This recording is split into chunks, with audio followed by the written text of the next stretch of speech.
Hello everybody, hope you've all been in good spirits because today we're going to dive into the chilly lore of the Others from George R.R. Martin's A Song of Ice and Fire, more popularly known as the White Walkers from the globally acclaimed TV show Game of Thrones. You might have heard of it. Dedicated fans who have watched the entire series from the beginning know how, despite all the treachery at the royal court and the politics surrounding the major and minor houses of the Seven Kingdoms of Westeros, the underlying theme of the show would come down to a battle between the realm of the living and that of the undead. We're introduced to the Night's Watch in the very first episode, a team of odd outcasts and noblemen who protect Westeros from the threat beyond the wall. In the premiere episode of Season 2 of House of the Dragon, the events of which take place around 2 centuries before Game of Thrones, Lord Cregan Stark talks about how his ancestors didn't just build the wall to keep out wildlings and giants, but rather to keep death itself from setting its chilly feet into Westeros. This scene has brought back the discourse about the infamous White Walkers, the chief threat to the human world, into the forefront, as we also see the Targaryen rulers talk to their chosen heirs about the prince that was promised, who would unite the realm against a greater threat than the world has ever known. This was Aegon the Conqueror's dream, and although it's not clear whether the first Targaryen king of Westeros had actually witnessed the White Walkers, it can be safely assumed that he was aware of their existence. While House of the Dragon has only drifted to the north in one scene so far, it remains a mystery whether the showrunners will feature scenes showing the White Walkers or will oscillate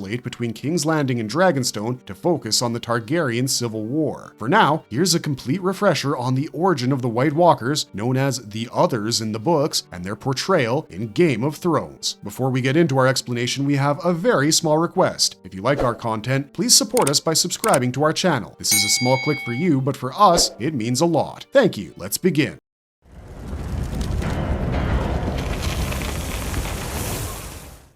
Who are the Others from A Song of Ice and Fire? The Others, also known as Cold Shadows, Cold Walkers, White Walkers, and White Shadows, are a species of humanoid beings that live beyond the wall in the lands of always winter. Legend says that the Others came southward from this land about 6,000 or 8,000 years ago and brought with them a devastatingly long winter which lasted for an entire generation. They were able to resurrect dead people and animals who would join their army of the undead. The Others were defeated by an alliance of the First Men and the Children of the Forest during the Battle of the Dawn, which signaled the end of the long night. Many tales speak of Azor Ahai, a legendary warrior who wielded the sword Lightbringer and was instrumental in defeating the Others. The books also mention that the 13th Lord Commander of the Night's Watch married a woman who had pale skin and blue eyes like those of the Others and became the Night's King. He also brought this woman, a sorceress, to Nightfort, declared himself king, and bound the Night's Watch to his will. He was defeated after a 13-year reign by Brandon the Breaker, the King of Winter, and Joramun, the King Beyond the Wall, after it was found out that he had been sacrificing to the Others. The wall itself was built to safeguard the people of Westeros from the threat of the Others,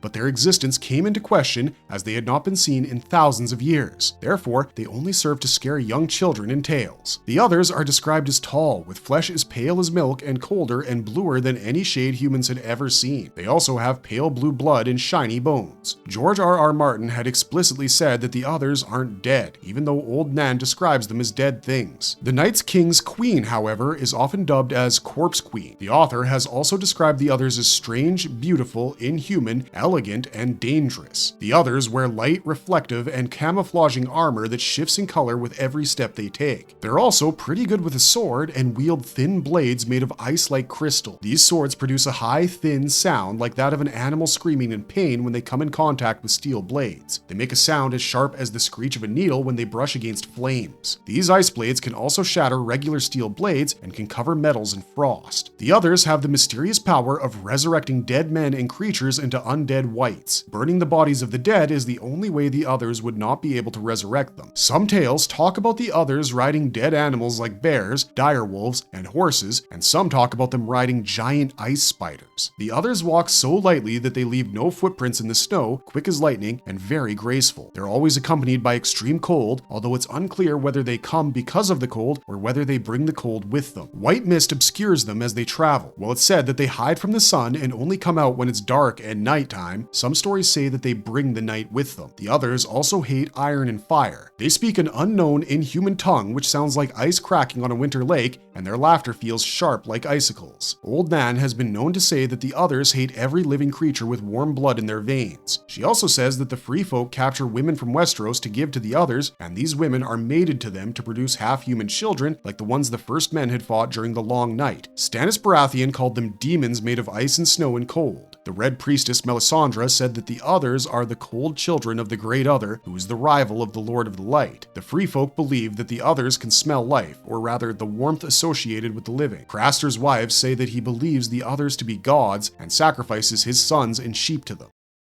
White Walkers in Game of Thrones. In the show, the term White Walkers is used to describe the others. Instead of the graceful, unearthly beauty of the other that the author had spoken of, the show portrays the White Walkers as ghastly, frightening creatures who look like the undead, with no skin and flesh and bones white with snow. While their eyes are bright blue, they don't wear any armor or camouflage and are mostly seen scantily dressed or only dressed in black. The leader of the White Walkers is the Night King in Game of Thrones, and this is a possible inspiration from the Night's King in the books. The Night King is said to have created all other White Walkers and the Whites, and thus his death would automatically mean the death of all that he had created. The story of how the White Walkers came to be is a mystery for all of humankind, with only the children of the forest knowing the truth. 8,000 years before the War of the Five Kings broke out, the children were at war with the first men, who had migrated from Essos to Westeros. The children used powerful magic and flooded the neck, and even destroyed the land bridge joining the continents together, reducing them to mere islands. However, they couldn't keep up with the first men, who were destroying their precious forests. In a desperate attempt, green seers among the children bound a captive man to a weirwood and inserted a cursed shard of dragon glass into his heart. This created a powerful, dangerous, ruthless, and deathless creature who only aimed to devour all life. It is believed that this being became the Night King and led his army of White Walkers and undead whites against not only humankind,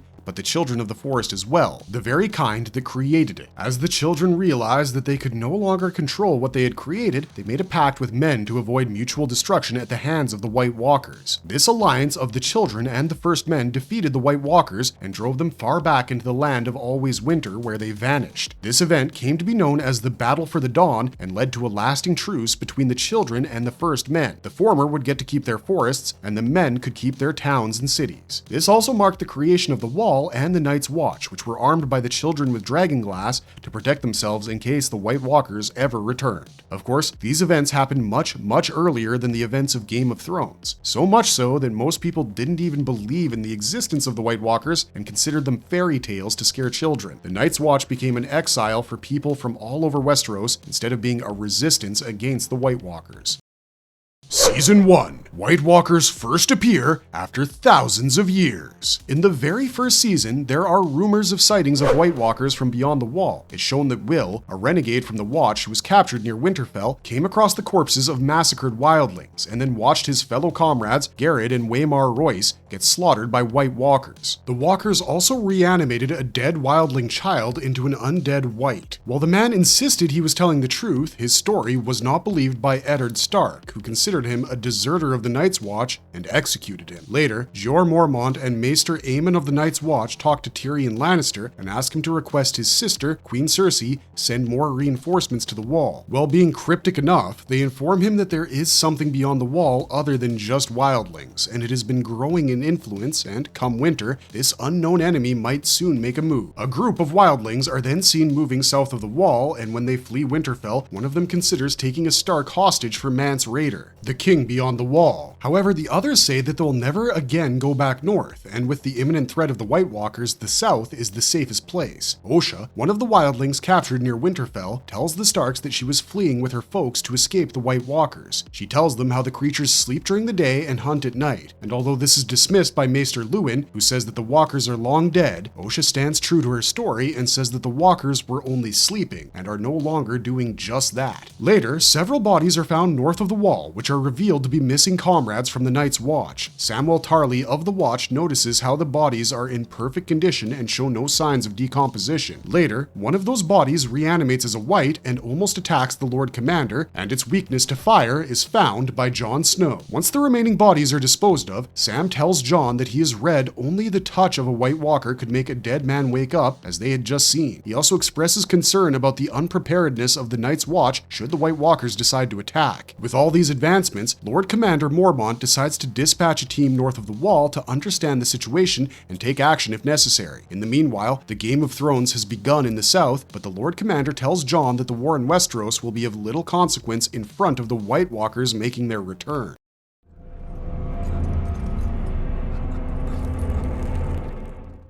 Season 2. White Walkers start advancing south. The Night's Watch goes beyond the Wall and seeks shelter at the house of Craster, a wildling. Jon Snow follows the man when he leaves with his newborn son and watches him leave the baby in the ground, only to be collected by a figure with glowing blue eyes. When Craster discovers that Jon has been following him, he attacks and asks the Night's Watch to leave. Lord Commander Mormont informs Jon that he knows Craster worships the White Walkers and sacrifices his sons to them in exchange for the safety of his family. Later, Sam, Gren, and Edison Tollett are seen working around the first of the First Men, and they hear a horn which they assume to be Jon and Corran returning. However, it's followed by a second horn which signals the coming of wildlings, so they draw their weapons. Then, a third horn is heard, which hasn't been the case for thousands of years. This third horn signals the coming of the White Walkers. The three men make a run for the Night's Watch camp, but Sam gets left behind amidst a blizzard. He hides behind a rock while a White Walker leads a huge group of whites that come right across him. However, it doesn't kill him and keeps advancing, leading his army for an invasion, letting out a screeching roar with another White Walker coming from behind.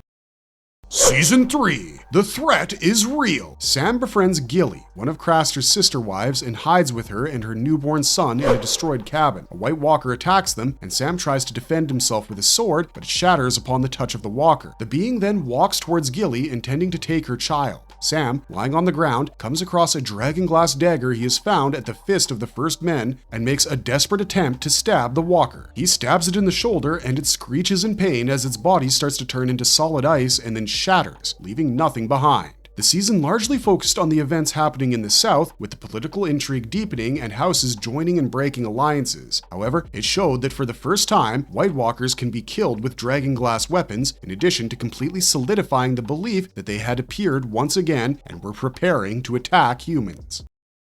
Season 4. Introducing the Night King. As more politics unfold in Westeros, in the far north, Ras sets Craster's last son on the ground in the middle of the haunted forest. A White Walker comes riding a white horse and takes the baby deep into the north in the land of always winter. The child is then placed on what appears to be an altar. Another White Walker is then seen approaching the child and has horns on its head. The Walker picks up the baby and places a finger below its eye, and soon enough, the baby's eyes turn icy blue, just like those of the White Walkers themselves. This answers the question of what the White Walkers do with Craster's sacrifices, and also shows the audience that there exists one particular White Walker who can not only raise the dead into the undead, but also turn the living into White Walkers. Season 5. Jon Snow comes face to face with the Night King. The White Walkers launch an invasion of Hardhome, where the free folk try to board the ships provided by Stannis Baratheon and go to Castle Black. As they're attacked, Jon gets into a fight with a White Walker and is able to kill it using his sword Longclaw. This gives him an idea of the weakness of the White Walkers, and he realizes that while normal steel will not work on them, Valyrian steel will. However, this also brings him to the attention of the Night King himself. The army of Whites overpowers the defenders and sends panic through the wildling settlement. Many people start to swim to the ships instead of waiting for the rowboats. As Jon, Tormund, and Tollett row their boat away, the dead are reanimated by the Night King, who locks eyes with Jon menacingly.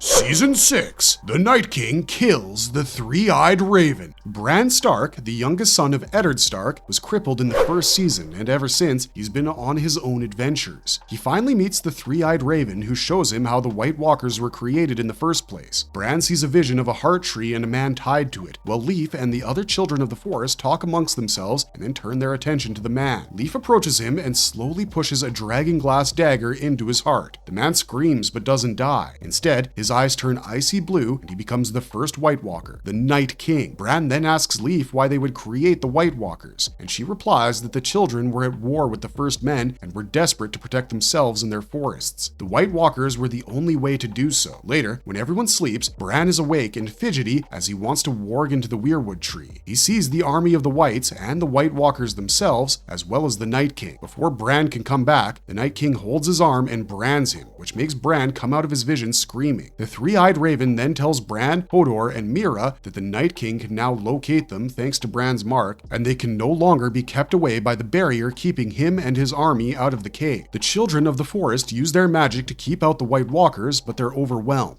They then light a fire around the cave which keeps the Whites out, but the Night King and his White Walkers effortlessly distinguish it with their icy appearances and walk through. Meanwhile, the Whites enter the cave from the top. Meera does her best to wake Bran from his vision and make a frightened Hodor lead them out of the cave, but she doesn't succeed. She kills the White Walker that enters the cave first using dragon glass, and then fights the Whites alongside the children, anxiously waiting for Bran to wake up. However, the Whites continue to swarm in and kill the children, as Leaf and Meera try to defend themselves, and Meera screams at Bran to warg into Hodor and get them out of the cave. Hodor places Bran on a sled and tries to run to the exit with Leaf and Meera. Leaf is overwhelmed by the Whites and sacrifices herself, causing a large explosion, killing many Whites and buying Bran, Hodor, and Meera some time they desperately need. While the three manage to escape, Bran still shares the vision with the three-eyed raven, and the Night King approaches to kill him. As the raven dies, Bran sees him disappear into ash and rags in his vision.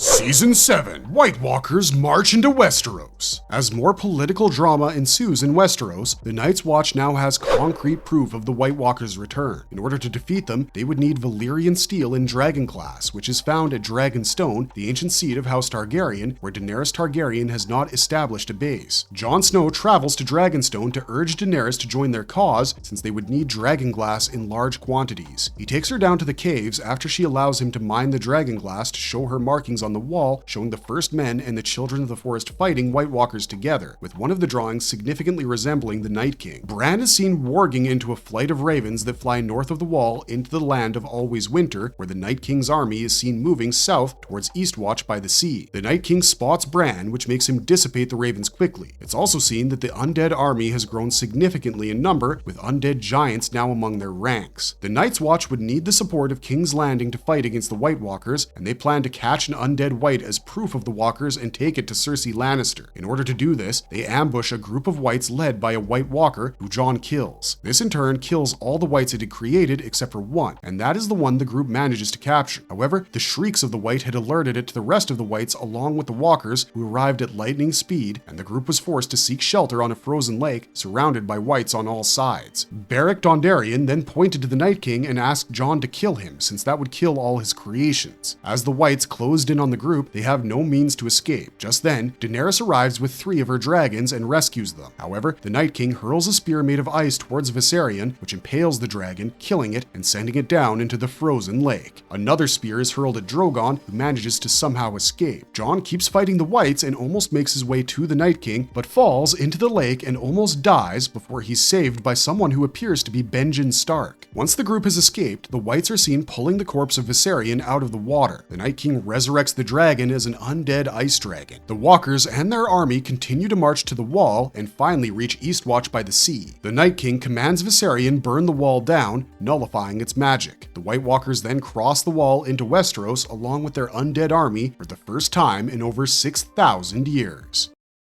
Fate of the White Walkers. With the Night King and the army of Walkers and Whites having crossed into the Seven Kingdoms, war between the living and the dead was now imminent. As people gathered at Winterfell to stand against the threat of the undead, the White Walkers attack Last Hearth. Ned Umber is found by Beric Dondarrion and Tormund pinned to the wall with arms surrounding him in a spiral, which the former considers a message from the Night King. Just a few hours after news of the fall of Last Hearth is brought to Winterfell, the army of the dead, led by the Night King, arrives at the Stark stronghold. The army of men has people from the Night's Watch and the Seven Kingdoms, along with Daenerys' 2 remaining dragons, the Dothraki and the Unsullied. The White Walkers send in their army of uncountable whites to fight, while they wait behind the lines. As Jon and Rhaegal try to attack them, a massive blizzard hits them, making them unable to engage with the walkers directly. The whites scale the walls of the castle and break the defenses of the men's army, while the Night King is seen mounting Viserion and is engaged by Drogon and Rhaegal, commanded by Daenerys and Jon respectively. The two dragons manage to overwhelm their undead brother, and the Night King falls to the ground. Daenerys finds the Night King on the ground and has Drogon spit fire at him. However, to her utter shock, the Night King emerges from the dragon fire completely unharmed. She makes a narrow escape, but Jon is determined to get as close to the Night King as possible and strike him down for good, ending the entire battle. However, seeing him approach, the Night King wakes the dead around them, adding to his already vast army, and Jon is left fighting them. The Night King then walks off with his walkers to find the new three-eyed raven, Bran Stark, and kill him. The whites overwhelm the army of the living, with almost everyone struggle to stay afloat or die. They manage to infiltrate inside the castle as well, as hope seems to be bleak for the living. Bran is hiding in the Godswood, protected by Theon Greyjoy and some other men. As the Night King approaches with his walkers, they fall one by one. The first White Walker kills Theon and then proceeds towards Bran. Just before the Night King can kill him, however, Arya Stark attacks him, but is momentarily stopped when the Walker grabs her mid-air. However, Arya manages to pierce her Valyrian steel dagger into his heart using her other hand. Almost immediately, the Night King explodes into ice, with all the White Walkers following suit one by one. As the Walkers perish, the undead they had raised fall down to the ground.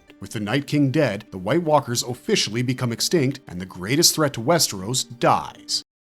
Chilling Dominion, the powers and abilities of the White Walkers. The White Walkers are essentially made with magic, and so their powers and abilities also encompass the use of magic to an extent. They are always shown to have an affinity for the freezing cold. They're shown to be physically far stronger than humans and can throw grown men into the air and toss people tens of feet back with ease. Since they're not human, they have no physical restrictions and don't need food or water to survive. They seem to be immune to disease, fatigue, extreme cold, and are generally immortal. Their arrival is announced by a ghastly blizzard and very sharp drops in temperature, and due to this, they can spread ice and snow wherever they go. The White Walkers wield swords and spears made of ice which look like crystals. The deadliest ability that the White Walkers possess is the ability to reanimate dead things as their servants to do their bidding. They can basically reanimate any dead creature as whites, such as humans, animals, giants, and even dragons. The only corpses they can't reanimate are ones that have been burnt. Whites have sparkling icy blue eyes like their Walker masters, and they do not speak, they simply obey. The Night King, as we've mentioned, seems to have the added ability to change living humans into White Walkers. This is seen when Craster's son is left to be sacrificed to the White Walkers, and the Night King changes the baby's eyes and skin color from that of a human to a Walker with just a touch. It's not addressed whether this specific ability is common to all White Walkers or whether it's something only the Night King can do, but most fans consider it to be a solo ability of the Night King only. The White Walkers are also immune to fire since they radiate so much cold that any flame in their vicinity just dies down. The Night King is also revealed to be immune to dragon fire, as Drogon's flames do no damage to him at all. Whether the other walkers can resist dragon fire isn't known. In addition, it's also not known whether they're immune to wildfire. That said, normal steel weapons shatter when a White Walker touches or freezes them. The only recorded and known weaknesses of the White Walkers are Valyrian steel and dragon glass. If a White Walker is stabbed with a dragon glass weapon, its body will slowly turn into compact, solid ice from the point of impact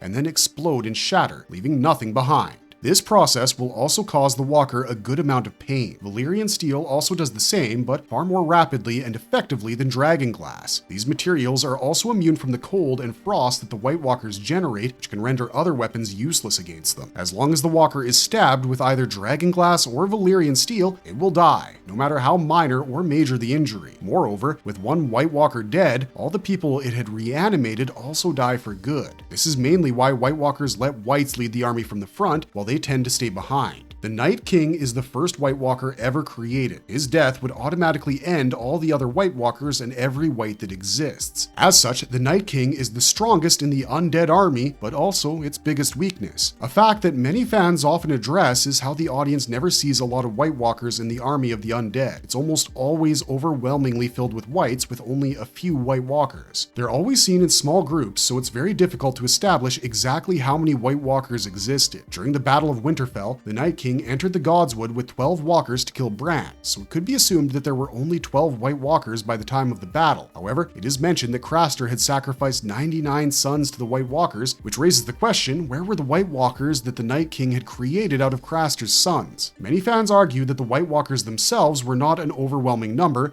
but since they had the ability to reanimate the dead to do their bidding, their army altogether was far bigger in number than maybe any human army.